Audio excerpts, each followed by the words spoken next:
प्रणाम, नमस्कार। बहुत स्वागत है आपका उस कार्यक्रम में जिसका नाम है हे प्रभु आनंददाता।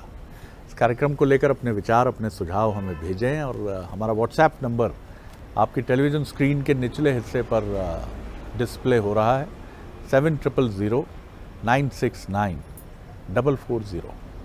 मैं एक बार फिर दोहराता हूँ 7000-969-440। ये व्हाट्सएप नंबर है। कार्यक्रम को लेकर आपकी राय, आपके सुझाव, कुछ आप जानना चाहते हैं हमारे विद्वान वक्ता से तो आप बेहिचक पूछिए। आज हम इस कार्यक्रम में जिस विषय पर बात करने जा रहे हैं वो है साधो सहज समाधि। समाधिस्थ होना, ध्यानस्थ होना, ये हमने सुना तो खूब है, लेकिन इसमें उतरना बहुत सहज नहीं है। कबीर कहते जरूर हैं साधो सहज समाधि, लेकिन उसके लिए साधो होना भी जरूरी है। आखिर समाधि तक कौन पहुंचता है? मन के भीतर जो आक्रमण और उपद्रव प्रतिदिन आकार लेते हैं, किसी का भव्य घर देखा, तुरंत तुलना होती है। हालांकि मन का वो पवित्र भाव कहता भी है कि तुमने भी अपने परिश्रम, अपने सामर्थ्य से ठीक ही बना लिया है, ऐसा क्यों दुखी हो रहे हो? अरे नहीं भाई, एक ही पोस्ट से हम दोनों रिटायर हुए थे, एक ही ऑफिस में थे, लेकिन भाई साहब भैया तो गजब ही करते थे। गजब क्या, अब आप कहाँ मुड़ रहे हैं? धीरे धीरे आलोचना नाम की गली में प्रवेश कर रहे हैं। दबा के माल कमाया भाई साहब, अब कहना नहीं चाहिए। चलिए भैया, प्रभु अपनी अपनी मर्जी। आपकी पीड़ा भी प्रकट हो गई। घर पहुँचे, पत्नी ने केरी का पना बना कर रखा है, लेकिन आपका मन तो उसी घर में कि जहाँ 11 AC लगे हैं, आपका मन तो वहीं अटक गया है। फिर पूजा की घंटी लेकर बैठे, लेकिन वहाँ भी अन्य मनस्क भाव से उठ गए। दरअसल ध्यान में ये कहा जाता है, मैंने पढ़ा है, मेरा भी कोई बहुत गहरा अनुभव नहीं है ध्यान का। ध्यान में यही कहा जाता है अपने विचारों का निरीक्षण करिए। पहला विचार कौन सा आया? आज ऑफिस में उसको जवाब दूंगा, आज पर्स में सिर्फ 500 रुपए, आज RRR देखने जाऊंगा, टमाटर के भाव बहुत बढ़ गए हैं, बेटे को ऑस्ट्रेलिया भेजूं या दिल्ली की ही किसी यूनिवर्सिटी में भेज दूं।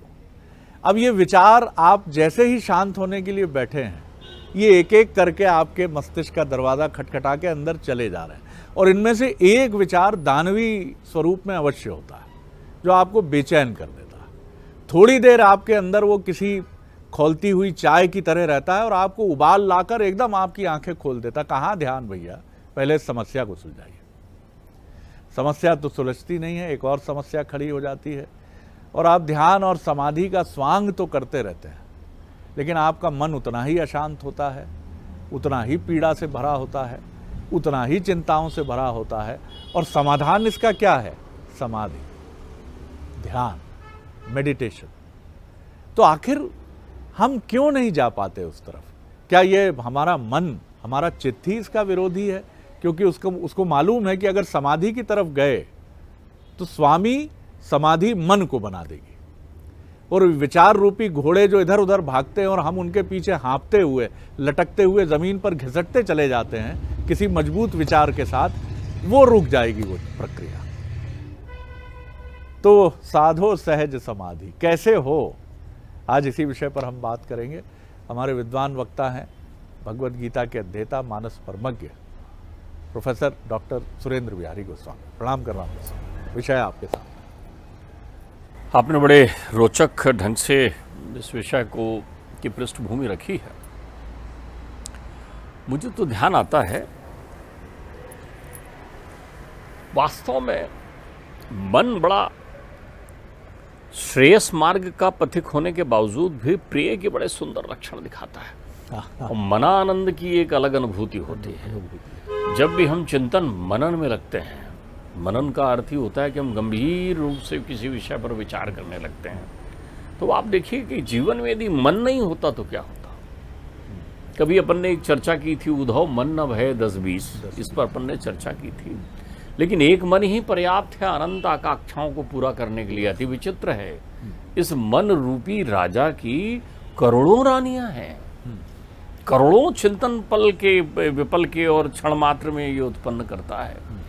मुझे तो ध्यान आता है कि बड़े सृष्टि की संरचना करते हुए विधाता के मन में सृष्टि के में उत्पन्न होने वाले अनेकों ने क्लेश को ध्यान में रख करके कि इतने प्रकार के क्लेश आ जाएंगे संसार में, देखो तो कितनी तन्मात्राएं बनाई हैं, कितने विषय बनाए हैं, कितने आचार विचार बनाए हैं, तो ये जीव तो बड़े क्लेश में हो जाएंगे, क्या करें।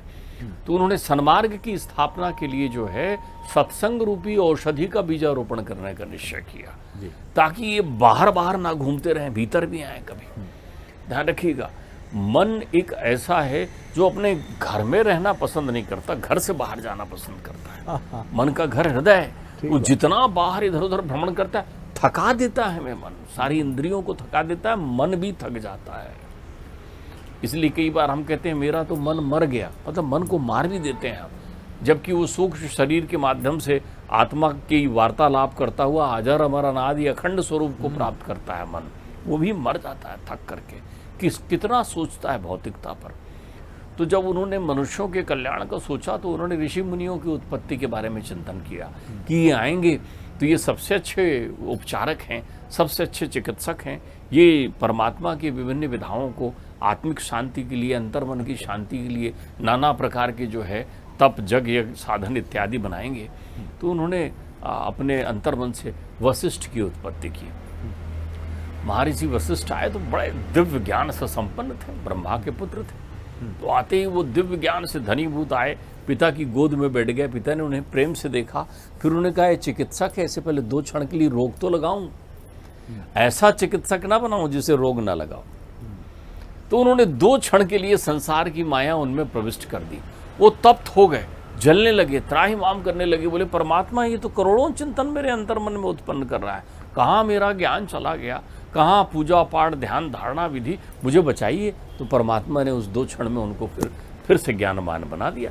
उन्होंने कहा इन्हीं के उपचार के लिए औषधियाँ बनाना है, इन्हीं के उपचारक आप बनिए। तो आप ध्यान रखिए, प्रत्येक मन में वशिष्ठ है।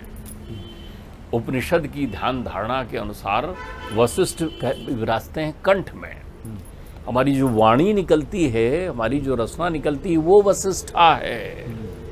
तो रसना को उपचार का श्रेष्ठ माध्यम बनाया। यही रसना है, वही रसना राम नाम मणि दीप धरी और जीह देहरी द्वार और तुलसी भीतर बाहरी हुई जो चाहस उजियार। तो स्फूर्ति कैसे प्राप्त करें, कैसे अंतर्मन में प्रक्रियाएं हो। तो सबसे पहले एक सुंदर संरचना हुई मन को वैज्ञानिक स्वरूप देने के लिए, वो है धारणा। धारणा जो हम बोलते हैं तो इसके अलग अलग स्वरूपों पर चिंतन होता है। धारणा जो ध्यान को आकर्षित करता है, धारणा को आप संक्षिप्त भाषा में कह सकते हैं एकाग्रता। आपकी किसी विषय वस्तु के बारे में जब कहते हैं ना, आपकी तो धारणा बन गई है, मतलब आप एकनिष्ठ हो गए हैं उस विषय में कि ऐसा पक्का यही है, तो वो धारणा बनाना। धारणा के अलग अलग विभाजन है।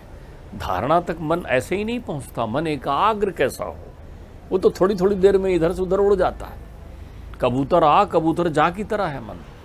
तो वो एकाग्र कैसा हो, तो उसकी अलग अलग अवस्थाएं आएंगी। तुम्हें क्षिप्त कर देगा, अशांत।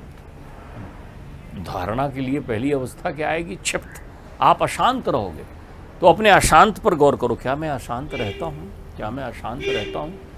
सोचिए आप अपनी जिह्वा जो है उसको तालुका के ऊपर लगाकर 2 पल बैठ कर देख लिया करें, जब अशांत हूँ, मैं अशांत हूँ, मैं अशांत हूँ, तो वो क्षिप्त के बाद आप मूढ़ हो जाते हैं।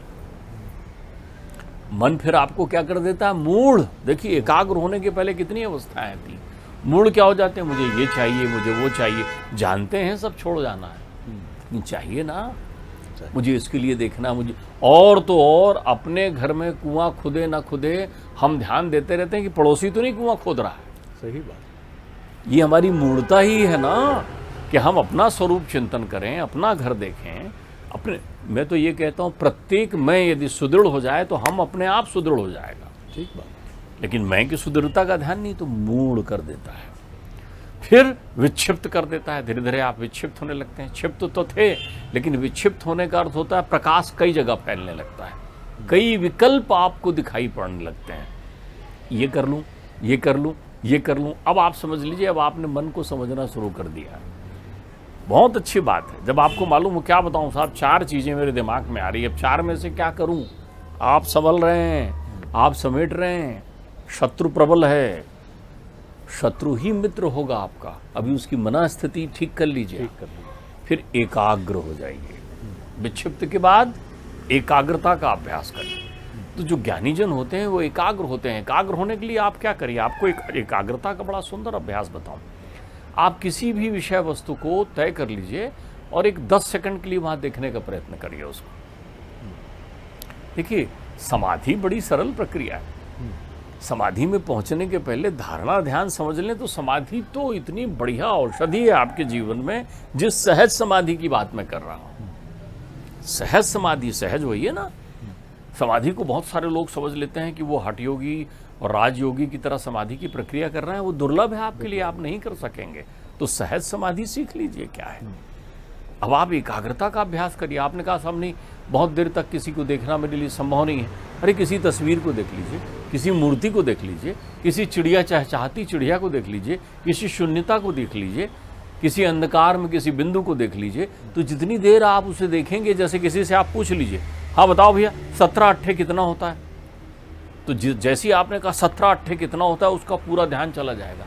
अब वो मैं तो अपनी हिंदी और गाँवड़ी भाषा में कह गया 17 जा। जो आप किसी से कोई भी पूछ लीजिए ना, किसी का पहाड़ा पूछ लीजिए कि अच्छा ये बताओ यार तुम्हारे पिताजी के पिताजी का क्या नाम था, तो उसकी भ्रुकुटी तन जाएगी, वो त्राटक में पहुंच जाएगा सीधा, क्या नाम था, सोचने लग जाएगा। यही तो है एकाग्रता का अभ्यास। ठीक है। इतनी देर के लिए आप एकाग्र हो जाइए ना। तो एकाग्रता का 10 सेकंड 20 सेकंड 30 सेकंड आप एकाग्र हो रहे हैं। तो जो लोग धारणा बनाना चाहते हैं उनकी एकाग्रता कहीं टिक जाती है। वो देखते हैं, फिर देखना शुरू करते हैं। इसीलिए बहुत सारे लोग आपको अभ्यास कराते हैं योग में। यहाँ देखिए, नाक को देखिए, आप नाक देखते रहते हैं। अरे नाक थोड़ी देखना है आपको एकाग्रता होना है। जैसे ही आप एकाग्र होंगे आपको बड़ा अच्छा लगने लगेगा। फिर क्या हो जाएगा, उस एकाग्रता की अवधि में आप निरुद्ध हो जाएंगे। निरुद्ध का अर्थ होता है मन निर्मल हो जाएगा, कुछ भी चिंतन नहीं है। टक टक बैठे हुए ऐसे शून्य में घूरते किसी आदमी के पास आप पहुंचकर चुटकी बजाते हैं, क्या हुआ है, क्या हुआ, वो एकाग्र था वहां। बस इतना ही काम धारणा का है। फिर इसके बाद दूसरा पहलू शुरू हो जाता है। निर्मल मन हो गया ना, फिर आप ध्यान में हो जाएंगे। फिर आपको ध्यान, जो निर्मल मन का स्वरूप है, वेद उपनिषद कहते हैं बस वही ध्यान है। क्योंकि जब निर्मल मन में हो गए तो फिर आप ध्यान में हो गए।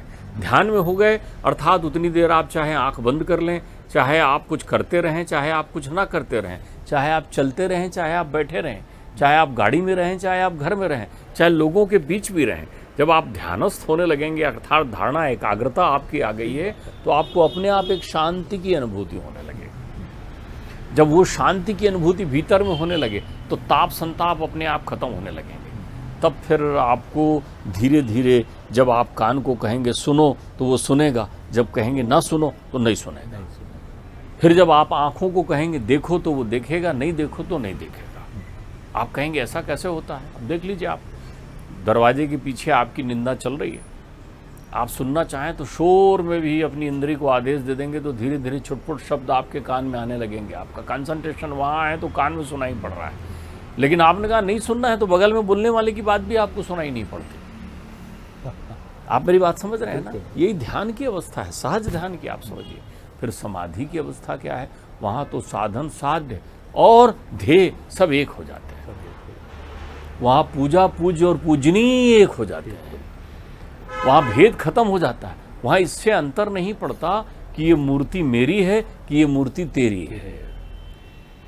वहाँ इससे भी अंतर नहीं पड़ता कि मैं घंटी बजाकर पूजा कर रहा हूँ कि बिना घंटी बजाए पूजा कर रहा हूँ। वहाँ आप चित्ती विश्राम तिष्ठय हो जाते हैं, अर्थात वहाँ आप अपने शरीर में रहते हुए भी शरीर छोड़ देते हैं। तो जो लोग इस अवस्था को प्राप्त हो जाते हैं, देखिए इसकी एक भौतिक प्रक्रिया बताऊँ आपको। वो सुषुप्ता अवस्था को अगर आप अपने जीवन में कभी शल्य चिकित्सा को प्राप्त हुए हों, तो शल्य चिकित्सा में डॉक्टर आपको संपूर्ण रूप से जब बेहोश कर देता है, तो उस बेहोशी से आप जागते हैं तो आप कैसा महसूस करते हैं। जो लोग ऐसी प्रक्रिया से गुजरते हैं, उस नींद से जब जागते हैं तो उनको लगता है कि पूरी दुनिया एक नई नवेली दुनिया है और उसको कुछ भी स्मृति नहीं रहती अपनी। तो समाधि में स्वप्न भी नहीं होता, समाधि में स्मरण भी नहीं रहता, समाधि में स्मृति भी नहीं रहती। तो जो लोग इस रूप में आंख बंद करके या आंख खोल करके क्षण भर भी बिता देते हैं, उन्हें पूरी रात सोने का आनंद अपने आप मिल जाता है। थका हुआ मन विश्रांति को प्राप्त कर जाता है। तो इसीलिए हमारे यहाँ प्रत्येक वो क्षण जो महत्वपूर्ण है, अर्थात सुबह का काल और सायंकाल, पूजन के लिए निश्चित किया गया है। और पूजन में पंडित जी आपको बार बार बोलते हैं, हाँ हाथ जोड़ के भगवान का ध्यान करो। तो हम समझते हैं हाथ जोड़े और जैसे ही ध्यान किया वैसे ही भगवान के साथ साथ सारी परिकल्पनाएं, सारे विचार, मन के सारे स्पंदन, सारा परिवेश सब आपके अंतर मन चित्त में जो है घूमने लग जाता है। और घूमने लग जाता है तो भगवान छोड़ के सब दिखने लगते हैं। जब समाधि लगने होती है तो आपको दिखता है ये जो ठाकुर जी है ना, तो वो धीरे से घर लौटा लीजिए। सबसे सुंदर ध्यान का तरीका है, आप हृदय में चिंतन करिए, आँख खोल कर चिंतन करिए, परमात्मा को अपने हृदय में अनुभूति करिए। देखिए सामने कहीं भी एक उनके सुंदर सा चित्र बनाकर आंख बंद करके हृदय में झांकने की कोशिश करिए। ये ध्यान भक्ति योग का ध्यान है, जिसे कबीर कह रहे हैं सहज समाधि। सहज समाधि। देखिए कितनी सुंदर बात है। आप इसको इस तरह भी समझ सकते हैं, बहुत सारी चीज़ों के प्रति हमारी आसक्ति बड़ी गहरी होती है। हमारा मोबाइल, हमारी कोई भी प्रिय चीज़, कैमरा, कोई वस्त्र, कोई स्वर्णाभूषण, हीरा, अंगूठी, हमें इतनी प्रिय होती है कि हमारा पुत्र, पुत्री, माता, पिता, भाई, बहन भी छू लें तो हम कहते हैं उसको नहीं हाथ लगाना प्लीज़, मुझे कुछ होने लगता है। और ईश्वर ना करे कि जब कोई बंदूक की नली अड़ा कर कहता है कि ये निकालो, ये एक क्षण नहीं लगता आपको ये सोचने में। हो सकता है आप लड़ाके हों, जियाले हों, आपकी पृष्ठभूमि सेना या पुलिस की रही हो, आप भिड़ जाएं, मैं नहीं कहता ये बात, लेकिन अधिकांश लोगों की मनोवृत्ति अंगूठी तुरंत उतरती है, वही अंगूठी जिसके लिए आप जीवन भर लड़ते रहें। इसकी कीमत है कितनी? यानी कीमत किसकी है? कीमत है हम इस शरीर की, शरीर के भीतर जो प्राण है उसकी। एक सेकंड में आप फैसला करते हैं सब ले लो, मुझे छोड़ दो। और यही बात ध्यान की है कि वो ध्यान जो सारी निरर्थकता आपको बता देता है, आप ध्यान में गए, वो बता देता भाग कहाँ रहे हो भैया, कहाँ भाग रहे हो। कोई ठग, जो गोस्वामी जी कहते हैं कि कोई कोनो ठगवा नगरिया लूटल, हाँ नगरिया लूटल, तो ले जाएगा लूट के। भैया कहाँ तुम ये सहेज रहे हो। इसीलिए ध्यान की प्रक्रिया में ये कहा जाता है कि ये सब निरर्थक है, आप समझिए इसको, ये कुछ भी मेरा नहीं है। तो मेरा क्या है? मैं स्वयं का अपना हूँ। और इसीलिए जब आप अपने भीतर जाते हैं, खुद में डूब जाते हैं, तो वो सुराग मिल जाता है जो पूरी दुनिया में डूबने के बाद भी नहीं मिलता। देखिए मैं आपको बताऊं, आप अभी बहुत सुंदर बात कह रहे थे कि सब ले लो लेकिन मेरे प्राण छोड़ दो। हाँ। आप समझिए जी। लेकिन जब आप इसी में देखिए दृष्टि बदल रहे हैं, आप सब कह रहे हैं मेरे प्राण भी ले लो लेकिन वो नहीं छूटेगा, तो आप समाधि में हो गए। बिल्कुल ठीक। फिर आप समाधि में हो गए। जिस दिन आप अपने प्रियतम का आलिंगन करने लगते हैं, कौन प्रीतम? भीतर बैठा हुआ प्रीतम। जब आप हृदय महल में प्रवेश करते हैं, जो अध्यात्म का शिखर है, जहां आपका निर्मल मन आपका अभिवादन कर रहा होता है, जहां चित्त की शांत हिलोरी में आत्मा की छवि आपको दिख रही होती है, और जहां पर आप निष्काम हो जाते हैं, आपकी कोई इच्छा ही नहीं रह जाती है, बस उतना ही क्षण समाधि का है, उतना ही क्षण समाधि का है। जब आप घर परिवार में सबके बीच बैठे हुए और एक क्षण के लिए ध्यानस्थ होते हैं और उस परमात्मा को कहते हैं कि तू कहाँ है? तू तो मेरे भीतर ही है, आज मैं तुझसे मिल रहा हूँ, जब खुद से मिल रहा हूँ। और तब आप अपने शरीर को अपने से विरक्त महसूस करने लगते हैं और मान लेते हैं आपकी मयता तिरोहित हो जाती है, आपके विषय तिरोहित हो जाते हैं, और एक पल के लिए आप उस शून्य में पहुँच जाते हैं। तब आप सहज समाधि में होते हैं। तो वो तो नित्य प्रति आपके साथ है। और ध्यान रखिए, इतना अभ्यास आप करेंगे ना, ऐसी स्फूर्ति आएगी, प्रस्फुटित होगा, चेहरे में तेज आने लगेगा, आपकी जीने की शैली बदल जाएगी, और फिर जिज्विषाओं में जीने का आनंद लगा जाएगा। फिर जिज्विषाएं जो रहेंगी उनके साथ आप खेलेंगे। अच्छा ये तृष्णा, वो तृष्णा भी आपको नमस्ते करते रहेगी। क्यों? आप तेन त्यक्ते न भुंजीता हो गए। बिल्कुल। तो आपको फिर सब में, लोभ में भी आपको आनंद लाने लगेगा। बहुत सारे लोगों को नहीं देखा, बातचीत के बीच में कहते हैं, एक सेठ जी के पास में मिलने गया, मैं बोला यार इसकी वास्तविक कीमत बता दो। अरे बोले इसकी वास्तविक कीमत आपको बता दूंगा तो मैं व्यापार क्या करूंगा। अब आपको मालूम चलेगा कि 4 आने की चीज़ मैं आपको 1 रुपया में बेच रहा हूँ, तो क्या आप सहजता से खरीदोगे। देखो कितने आराम से उन्होंने बात करते करते मुझे स्पष्ट कर दिया। उन्होंने कहा व्यापार में धन कमाने के लिए बैठा हूँ, वो धन जिसे मेरा पुत्र उड़ाएगा। मैं तो समझता हूँ सहज समाधि के पथ पर चलने वाले लोग हैं। जब आप नाशवान संसार में बड़े सहजता से दायित्वों का निर्वहन करने लगे, लेकिन भाग दौड़ के जीवन में हर दिन, मैं तो कह रहा हूँ 10 सेकंड का समय निकालें। हे प्रभु आनंद दाता के सारे श्रोताओं से मेरा एक मत है कि अगर ठाकुर जी का कोई विग्रह आपके घर हो तो उनकी सोहनी छवि में उनकी आंखों को देखने का प्रयत्न करें। वो ना हो तो आंखें बंद करके हृदय में उनके चरण कमल देखने का प्रयत्न करें। वो ना दिखे तो अपने माता पिता गुरु के चरण कमलों को देखने का प्रयत्न करें। वो ना हो तो खेलते हुए बाल गोपाल की किलकारियों को सुनकर उसमें आनंद की अनुभूति करके कन्हैया की। बिल्कुल, यही सबसे सुंदर बात है। देखिए यही वो आनंद का तत्व है। आपको जब गर्मी बढ़ती है तो 42-43 मालूम पड़ता है, जब सर्दी होती है तो आपको माइनस तक मालूम पड़ता है, लेकिन आप प्रतिदिन पूजन आराधन करते हैं, लेकिन वहाँ कोई तापमान आपको पता नहीं चलता। कई बार इसीलिए जब कोई व्यंग कर देता है घर का ही सदस्य कि बाबूजी पूजा तो 1 घंटे करते हो, क्रोध इतनी जल्दी आ जाता है, तो बाबूजी तमक जाते हैं। या युवा पुत्र जी भी बड़ी पूजा करते हैं और माता जी कह देती हैं कि यार बैठते तो इतने स्तोत्र पढ़ते हो, लेकिन जरा सा भी हमने ये कह दिया तो गुस्सा नाक पर आपके आ गया। 9 दिन चले 2.5 कोस। मैं सिंहस्थ में था जब 2016 में, जिन स्वामी जी को बड़ी बमुश्किल हम ढूंढ पाए, तपस्वी बाबा कल्याण दास जी महाराज, और जब उनके आश्रम में मैं बैठा जहाँ कोई भीड़ भाड़ नहीं थी, एक युवा सन्यासी जो उनकी सेवा में थे, एक से कुछ त्रुटि हुई, दूसरे युवा सन्यासी जो शायद कुछ वरिष्ठ थे उन्होंने बड़ी वक्र दृष्टि से उसकी तरफ देखा और कहा विश्वेश्वरानंद ठीक से कार्य किया करो। लेकिन उन स्वामी कल्याण दास जी की प्रशांत आंखें जैसे किसी कमल की तरह खुली, हंसे मृदुल हास्य, अभी वो नया है, मदनानंद उसको ऐसे ना बोला करो, विश्वेश्वर बेटा इसको ठीक से करना था ना, शिव की आराधना में डूब कर करो ना। जब कितना भी नकारात्मक समाचार आपके चेहरे के मृदुल हास्य को आपसे छीन ना पाए, तब आप ध्यान में हैं, समाधि में हैं। बहुत देखिए मैं आपको बताऊं, आपने अभी एक बहुत अच्छी बात करके मेरे चित्त में एक नया प्रश्न कर दिया। जी, जिन बच्चों को ये लगता है कि उनके पिता पूजा करते समय तो बड़े शांत रहते हैं लेकिन क्रोध भी बहुत करते हैं, उन बच्चों के लिए एक चुनौती है, जो पिता कर रहे हैं वो करें और उसके बाद उन्हें क्रोध ना आए। मुझे लगता है समाधि के लिए श्रेष्ठ पात्र वही है। समाधि उन्हें बुला रही है सहज होने के लिए कि आओ तुम इन्हें बताओ कि कैसे पूजा करने के बाद, क्योंकि पूजा करते ही आपके अंतर चित्त में अगर आपने 10 सेकंड का भी वो ध्यान कर लिया, इतनी ऊर्जा आएगी, फिर उसको सृजनशील बनाने का प्रयत्न भी करें। क्योंकि जो लोग ध्यान धारणा और समाधि में होते हैं उनके पास ऊर्जा का कोष बढ़ने लगता है। इसलिए देखिए पूजा करके उठकर आपको क्रोध पहले आता है। बिल्कुल आपने सही, क्योंकि आपके पास ऊर्जा बहुत आ गई है, तो उसे तिरोहित कैसे करें, उसे तुरंत परमात्मा के चरणों में अर्पित कर दीजिए, हृदयांगम कर लीजिए।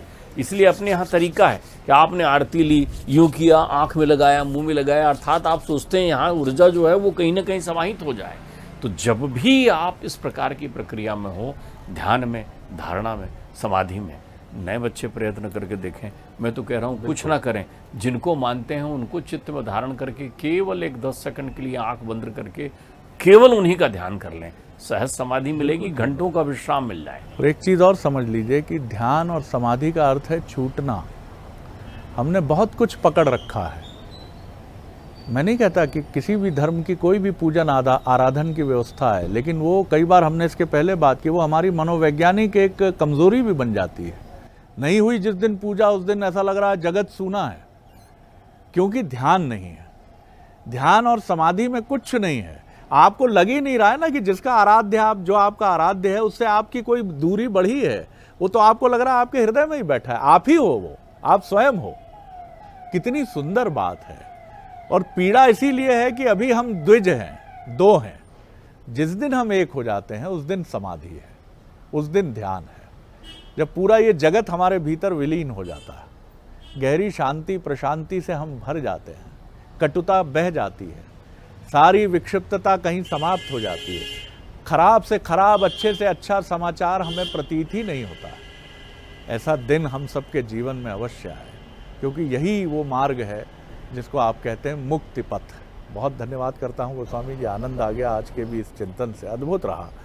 अगले एपिसोड में एक और विषय लेकर उपस्थित होंगे। प्रणाम, नमस्कार।